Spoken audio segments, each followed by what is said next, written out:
Hello, and welcome to Trust Your Sacred Feminine Flow. I'm your host, Joni Advent Maher, mystic, spiritual midwife, and visionary leadership guide. It's my great pleasure to share inspiring and intimate conversations and emerging wisdom gathered from our collective feminine journey of awakening.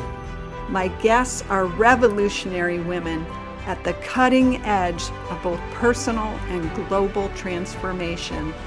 I invite you to join us in claiming our sovereignty, changing the world, and flourishing no matter what. This episode of Trust Your Sacred Feminine Flow is brought to you by Rose Corrick with Aging Boldly. Reimagine aging and boldly reclaim your creative self at rosecorrick.com.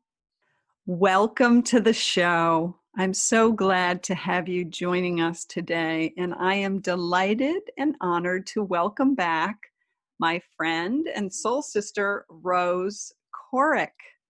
Welcome, Rose. Thank you, Joni. I am smiling as I am sitting here in my studio and smiling at you because I just so appreciate you and your energy and the power of our being together. Yes. I have a big smile in my heart as well. So let me tell our lovely listeners about you, because they're in for a special treat today. So Rose is an artist. She's an entrepreneur. She's a seeker and a coach. And she has important letters after her names, GPCC and ACC, which she's going to tell us what those mean. I know that they're about certified coaching, but I'm kidding a little bit. But Rose is very accomplished, and she brings a unique tapestry of talents to her work as a certified life coach with Aging Boldly. Isn't that something we could all use some wisdom about? Rose works with women who are in transition, and she is inspiring them to embrace their greatness and to age boldly as they design the next chapter of their lives. She works as a certified Gestalt-trained life coach, and it's the culmination of wisdom gained as an artist, a creative entrepreneur, and a spiritual seeker for over the past 40 years. Her previous creative venture, The Art of Cloth, clothed women in works of art which expressed a woman's essence and beauty. And as a life coach, Rose continues her work with women in inspiring them to live with boldness, passion, and creativity. She does one-on-one coaching work, and she offers transformational programs to support women's journey to live and age boldly with passion, purpose, and presence. Woo, Rose. Here, you've got it going on. As I listen to you, share sort of the sum total of my professional life, I have to say, I'm sitting back with a little bit of I'm going to say awe. When we look, all of us, we get to a certain age. I'm not sure what age that is for everyone, but we we have a vantage point, and we get to look back and see the amazing creations that we've had in our lives. And most of us have had numerous careers. Many of us have. All of us have had different identities. And when we step back and really look at our lives, it's really, I guess that's where I'm at in my life, is I'm really enjoying and appreciating the richness of all of it. And that's what I try to help other women with as well. And I guess I'm curious how you found yourself at offering this after having these various incarnations? Is it the synthesis, or what prompted this incarnation of Rose? Well, actually, I've asked myself that numerous times since I'm an introspective type of person.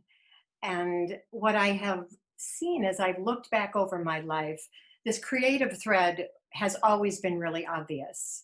I remember as a little girl weaving pot holders, and I Hmm. remember the sensation that I had of working with my hands, and which quieted my mind, quieted the chatter in my mind, and I could just feel this, I don't know, creative energy, I guess, and the joy and pleasure of creation. And I think it was also a good distraction from what was going on in my mind. So creativity has always been there for me. And over the years, what as it became obvious that creativity was sort of my path of sorts, I developed two different creative businesses, creative enterprises. One is a commercial interior designer, and the second one was with art of cloth, as you described in the introduction. Hmm. So, and on the face of it, there were this obvious creative path that I followed, and it's like the breadcrumbs. You know, I always wanted to bring beautiful textiles to the world, and so commercial interior design was sort of my first. It was like a 20-year uh, journey. And the second one was art of cloth, was following a dream of mine, which was from childhood, was to bring beautiful designs and textiles to the world. And so that I listened to those breadcrumbs. I followed them. I listened to that dream. I I carried that out. And I'm really grateful, and I don't know, what is it? Sort of odd that I did that. And Mm. I'm appreciative of the fact that I really listened to that calling. But underneath all of that, so this is the part that led to coaching. Hmm. Underneath that whole creative journey, which was what the world saw, I was seeking and trying to understand my life, and a fair amount of, well, a great deal of pain that I carried from childhood. Actually, I grew up a stutterer, and Mm. I come from actually a family of stutterers, Mm. and there was trauma in my background, and so as I was presenting this successful creative package to the world, if you will, silently, quietly, behind the scenes, I was pursuing who I was, trying to understand and unravel the sort of the mystery that was my me, that was my physical sensitivities, my emotional pain, my psychic pain. I was trying to understand it. And so I literally went on it probably started in my mid 20s. And so for decades, I was seeking, I did therapy, lots of spiritual growth and personal development, which continues to this day. And so that was the sort of I'm going to say the underground of my visual success. I was seeking and trying to understand. Mm. And that was what was it? It was a incredibly beautiful, challenging journey. We're trying to make sense of life. And I think Hmm. my metaphor, I have a visual of it. It's almost like, this was going on underground. And then when I closed my last business a few years ago, it just became obvious that I was to go deeper, that I had a bigger purpose in life. And Mm. clothing women in beautiful clothes was just an amazing experience, and I learned so much from it, and I'm so gifted with the relationships, the process, the people, the journey of bringing beautiful clothes to the world and helping women really know their own beauty. And I knew there was something bigger for me to do, Hmm. which was to sort of to help women understand and access their beauty inside, and to help Mm. transform their issues as I had done in my own life. So that was the underground journey that became above ground and has become very visible. Mm. Yeah, it makes me think of just the seed that sprouts and turns into this beautiful plant or tree that bears fruit per se. And now is the time that you're bearing the fruit that others can take in and nourish themselves and receive in a deeper way. Yeah, that's a lovely metaphor. The other one that I have is around silos. And Ah, yes. I've been working with this lately, that really seeing that I kept, and I think I know I'm not alone in this, but that with, especially when we come from a challenging background, we can silo parts of ourselves and develop parts of ourselves and not develop other parts of ourselves. Mm. Or we move on from one and then it's like the other didn't even exist.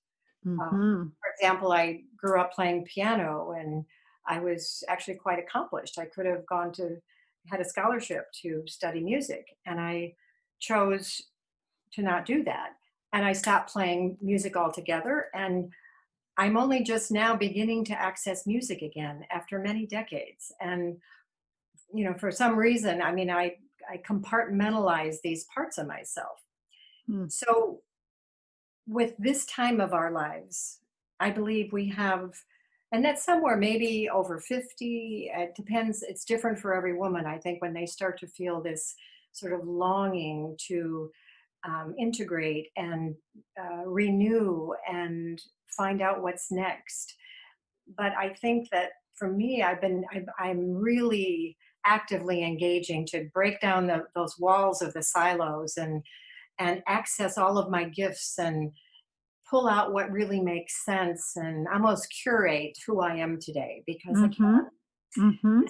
So it's a really, you don't leave behind parts of yourself. You bring all of yourself with you, and we get to decide who we want to be and how we want to be. So we're at a choice point that I think is a really powerful place to be in life. Yes, and I remember hearing you speak about life as a work of art, and this is part of what I'm hearing coming through right now. Can you Yes, say more about that? yeah, I'm beginning, I've got a program that I'm beginning to create about this idea of our lives as a work of art. It's this idea that we again have all these phases of our lives, these identities, these things we did. I was an interior designer, and I was an artist, and I'm a mother. I was a wife, several wives, and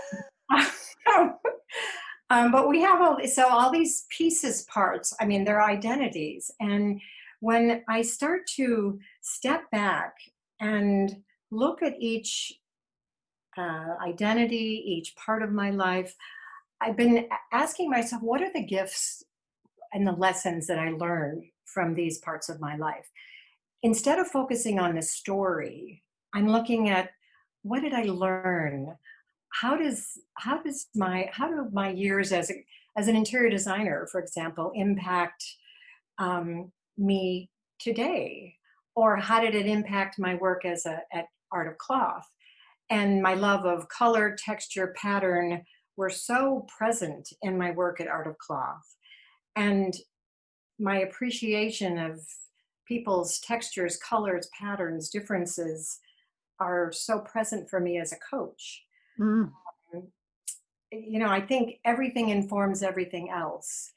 And if we can begin to see our lives from a place of appreciation, as opposed to, I don't know, ending a phase and starting another one, and just really appreciating all the sort of the art of this life that we've created, it's a lot more fun, and it's just really a rich idea. Mm.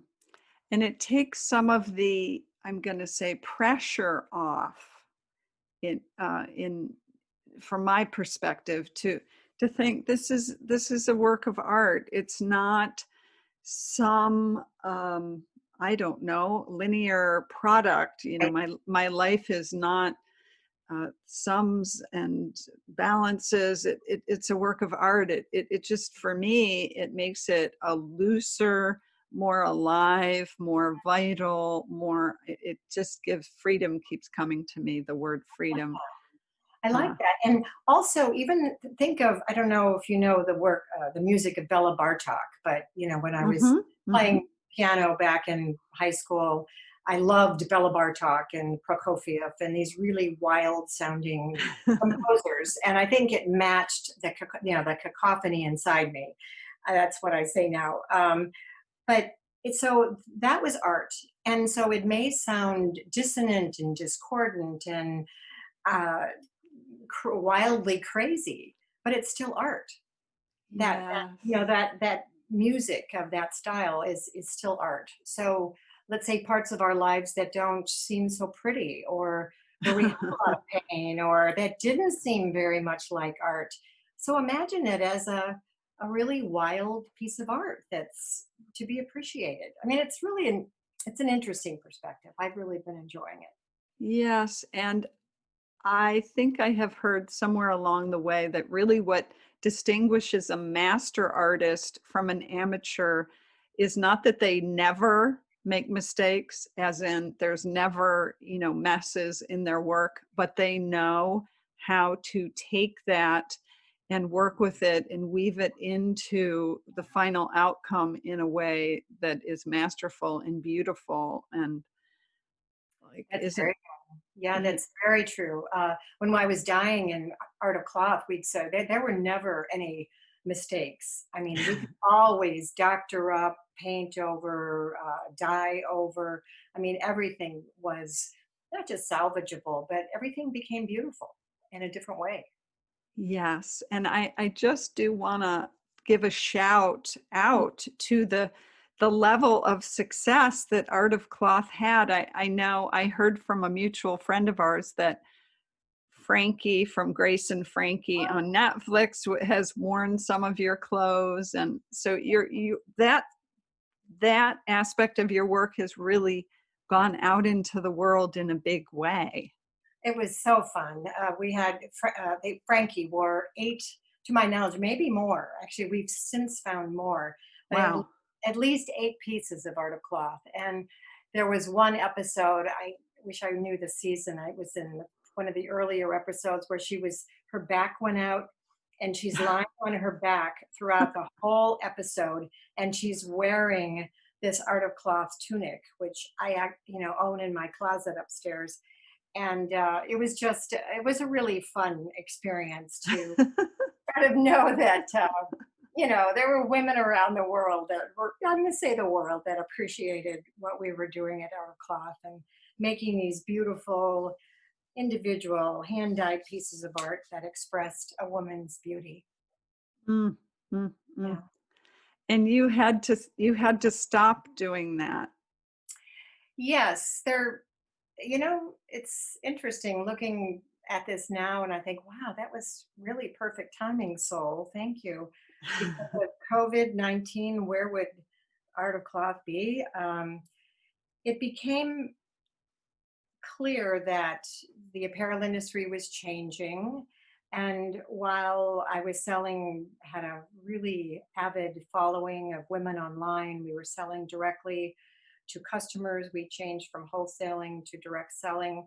So a lot of things were right, but the climate became so challenging in the apparel Mm, industry. I was not able to sustain mhm, the profit enough of a profitable structure to continue. And mm, so letting go, closing that in the most beautiful way possible without ever using the word liquidation, and just mm, having oceans of appreciation for the company.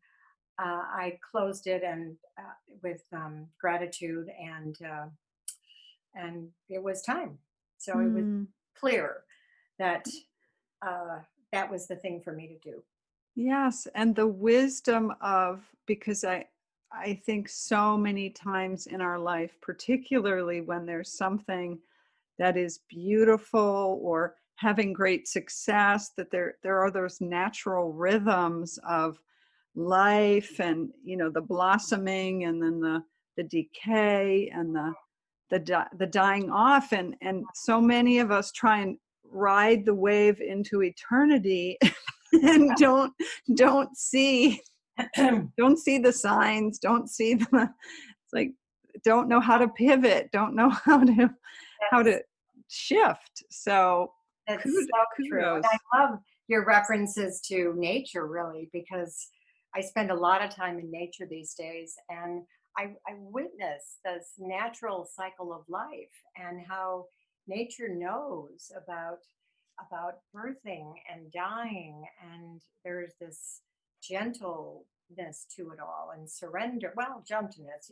That's I say that, but seeing the woods after a storm and seeing Yes. all these trees, I take photos of all these fallen trees, and I'm amazed that, it was some sort of a violent end to these trees, but it's part of the cycle of life as well.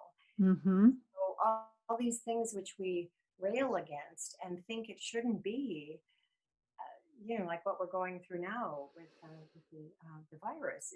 Mm-hmm. It's the natural order of life. It Mm. truly is, and including businesses, our bodies, relationships. It's really fascinating if we surrender to the lessons of Mother Nature. She's really a wise teacher. Absolutely. And I know you have a beautiful free gift which ties in some of those lessons from Mother Nature. Can you tell us about that? I do. So I love the way my mind works. I work with nature and creativity and aging, and how do I pull all this together? And, it all makes sense to me. So when I go to, I've got my offer is called Freedom from FOGO, which is fear of getting older. Those of you who know FOMO, Freedom from FOGO, 7 lessons from Mother Nature. Mm. And I I have a beautiful metro parks near my home, and I take photos of nature and really look for the lessons that I see in nature. So as I mentioned these big logs and trees that are falling over ravines, and I when I started to look, I was actually amazed at the amount of um, recycling going on in nature. I mean, there's just fallen trees everywhere, and yet it seems so natural and okay. And I thought, that's really the natural order of life. So I took a photo of that, and so I have these lessons that I have accumulated with a photographic kind of story with a meditation and some journaling that sort of bring all these concepts together and help us so that as we age, we bring these very simple, natural lessons back into our own being. Mm. You know, as I've embraced this idea of aging boldly, and there's a little bit of a story about that, I have been amazed at as I've opened my eyes and witnessed what our culture says about aging, uh, the stigma of it, the cultural biases, the ageism that exists. Really, it's quite inherent in our culture, It, and it seems so especially for women. especially for women. Yes. Yes, especially for women. Youth is adored as well, and the beauty of youth is elevated to an adoration, a position of adoration.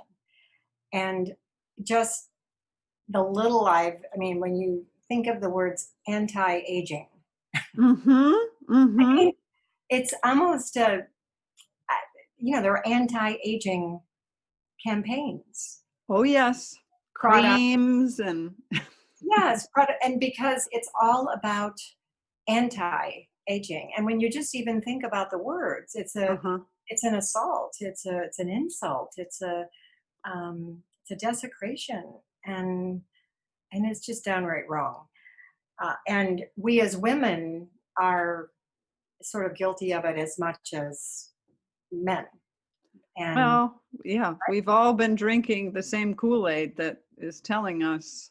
yes, so even when I say the word aging, women react differently. Some are like, "Oh, I'm so glad you're doing this," and others say, "Well, I don't need to talk about aging yet," and they might be in their 50s. Mm-hmm. So whoever is even listening to this or is aging as we listen, I mean, we're aging every moment. And what if we just sort of like stripped off all this, I don't know, these layers of judgment and expectation and messages, negative messages around aging, and tried a different conversation, Mm. which is what, nature has a much better conversation. Yes. And of course, I am so impassioned about, we'll say, deconstructing the current paradigm, the patriarchal paradigm, which I believe is the root cause for anti-aging and for the glorification of youth, which most people at that stage of life are not in their full potency or power. It's not until we reach Exactly. more maturity that we have our capacity to really stand in and embody our fullness and our power. And frankly, that's my conspiracy, is that, that's a part of the root of this. It's like, well, we're not certainly not going to support women getting to that point, so let's just cut them down in whatever way we can. And not that it's men per se doing that. It really is this destructive paradigm, this kind of group viral thinking that we've all gotten caught up in. Well said. And I love how you address this in your book, the radiance equation. Mm. And Hmm. as I told you, I read it now 3 times, and I because you're speaking to me and to so many women.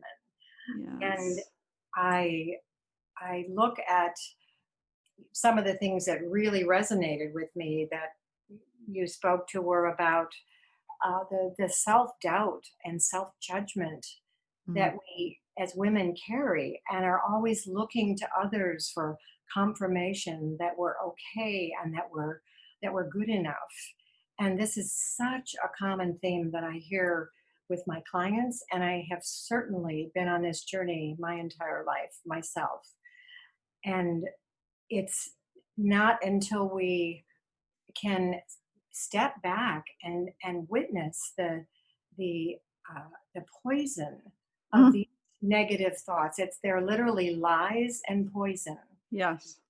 And so every time we doubt ourselves, disparage ourselves, judge ourselves, look in the mirror and hate what we see, we're supporting this system that you just described so well. Yes, and returning back to Mother Nature and that beauty. And in a way, the thing I value so much about you and your work is that you are holding a positive reflection for women around this process of aging, and showing, mirroring for them the beauty and the wisdom and the just the presence that's possible. And we have that mirrored, as you so wisely connected to, we have that mirrored in Mother Nature as well. Well, I came to this a lot. It was the gift of my mother. I have Hmm. I, my mother who passed 2 years ago. She lived to 94, and the beautiful age of 94. And she was such a model of living and aging boldly. And as she aged, she became more alive and more youthful, Wow. with every passing year. Wow. And her light just poured out from her smile, her eyes, her interest in others, her deep connection. When she spoke to you, it was a one-on-one connection that she was fully present, and she was an artist. So she was Wow. fully practicing artist up until really 93. Wow. And so this and so she modeled it for me. I was able to witness her friends were of all ages. Most of them were younger than me, and they adored her. She mentored them. She was a buddy of them. We with them, and so the possibilities for li- shedding these stereotypes, the stigma that I hear and feel from other women and within myself, when we are able to shed these lies and the stereotypical way of being as we age, we can embrace a whole, it's just an incredibly new, I'm going to say, identity, chapter, way of being. And that's where I bring creativity to this conversation, because it's essential that we begin a process of renewal, which is all about creativity.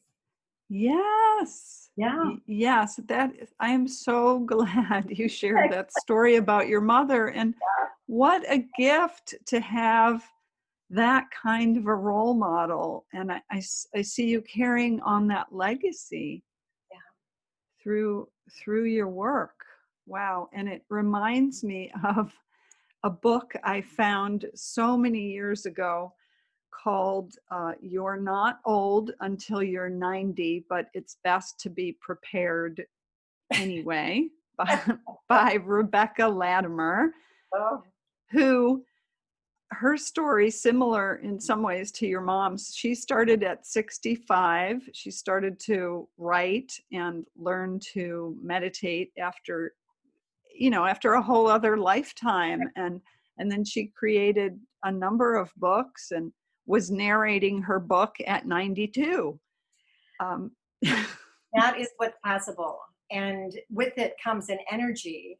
I say that creativity is the greatest antidote to aging that there is, uh, because I could call it creativity. I also call it chi, life mhm. force. Yes, Call it eros. I mean, it's actually part, that creativity and sexuality come to the yes, same chakra, the sacral chakra.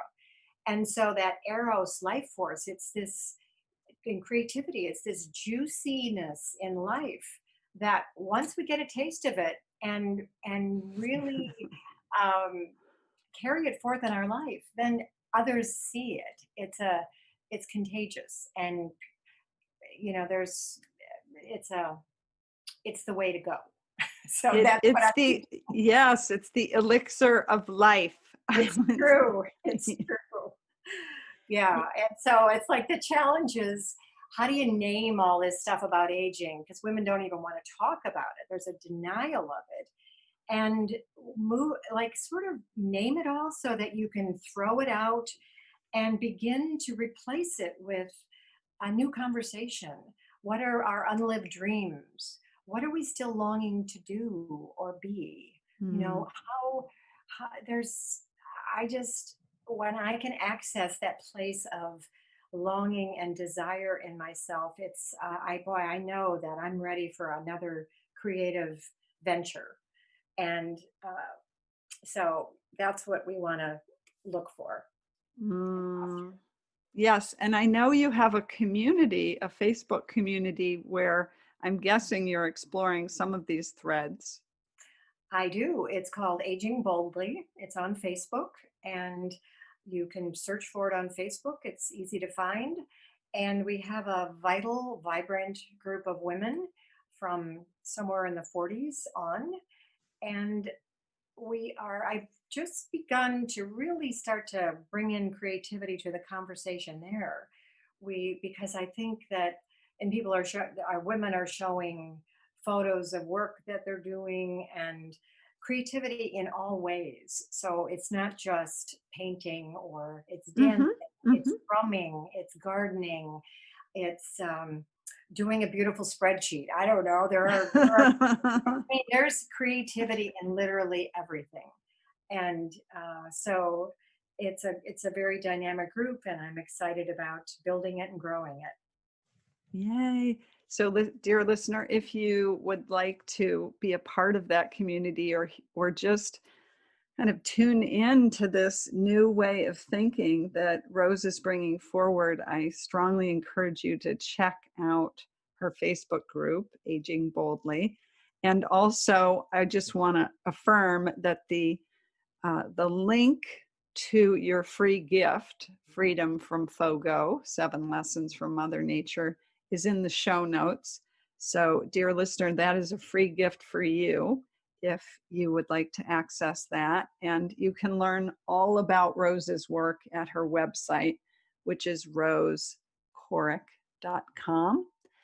So, Rose, we have just a little bit of time before we need to wrap up. And I was going to ask you to just check in and see Mhm. what other bits of wisdom need to be said today to bring this all to a close. Well, I had this I thought as about, and you wrote about it in your book about this idea of initiation. Mm-hmm. And I just think it's important to name that there is very often, not always, this time that we go through in our lives where things don't feel right. I mean, this picture of aging I described, it sounds like a happy fairyland, and we just are just doing it. But you know what? I came to this. I earned it. I, I, it's a place that I had to go through what I had to go through to get here, and so for me, there was this place of loss. I'll call it soul loss, or I've termed it Mm, existential depression, where I just couldn't figure out why life didn't make sense anymore. I had had my dream company, and I had fulfilled that, and I thought, well, now, like, what's why does it seem like everything has been taken away from me? The company was closed. I had to let many losses, my mother, my dog, finances, all kinds of things. There were losses. And and then starting anew in my late 60s. Are you kidding? This is what I'm supposed to be doing. And and so I think many of us end up in places and we just like don't I don't get this. Why me? I've done all this work. And the truth is, so I'm in a new place where I've surrendered. I've like mm, relaxing. I'm taking my grip. It's like my fingers. I'm prying them off the wheel of a car. It's like I'm letting go of my need to be in charge, and I'm allowing. I'm allowing. What does divine beloved or Mother Earth or all that is have in store for me? I mean, it's not my I'm not in charge. And so letting go and recognize I've been so much happier since I've been on this track. And mm. so just want to say for those who are stuck in the, the deep dark place of transition to who knows what at this age, I think it's normal, it's okay, and everything is going to be all right. So Yes, well, it harkens back to, so you and I had a conversation not long ago for the Trust Talk yeah. series. And really the theme that came through was the trust the process. Hmm. And that's what I'm hearing in what you're saying, that, and believe me, I completely get it. When we're in that in-between place, or as things are dying off and the new is not yet obvious, it can be a very funky place to hang out and Right. get comfortable. Yeah. But you spoke to that very powerfully, and I appreciate that. And that whole, like, it does speak to that belief, which I do believe, and I believe based on what you've shared, you do as well, that life is working on our behalf, that there are forces that have a greater vision for us than our limited mind or ego. And it's safe to trust that. Well, I love the idea of pronoia. And you've Mm, probably heard of that. There's a book called Pronoia, the opposite no, of paranoia. And no, it really is, no. I love it. It's the belief that the universe conspires for our good. Oh, Isn't it? I mean, it's what, why? yes. Yeah. And yes, it's really taking trust and just wrapping it up in this wonderful concept of pronoia. There's a conspiracy to have, that the universe is working for us in ways that we don't always understand. And so trusting the journey, trusting the process. So that's what led me to you. So, how Yes. it goes. Yes. Yes. So what a beautiful note to end on. Yes, I love that. And I'm gonna look into that. I actually have not heard of that book or that term. So thank you for sharing it. Yes, you're welcome. So many gems, and I know, dear listeners, that you have gotten some gems out of this conversation, because I certainly have. And so I want to thank you for being here with us, as I want to thank you, Rose, for taking the time to be with us as well. Thank you, Joni. It's always a pleasure. Yes, I agree. It's always a delight when we get together. It is, for sure. And listeners, reminder, you can learn about all things Rose at rosecorrick.com. Yes. And I want to remind you, as always, the wonderful Hafiz quote, to trust what your heart knows. Thanks for listening to Trust Your Sacred Feminine Flow. If you enjoyed this episode, please share it with a friend, and be sure to subscribe, rate, and review wherever you get your podcasts. And visit theradianceequation.com to receive your copy of The Radiance Equation, a visionary's guide to coming out of hiding, owning your wisdom, and creating your greatest impact.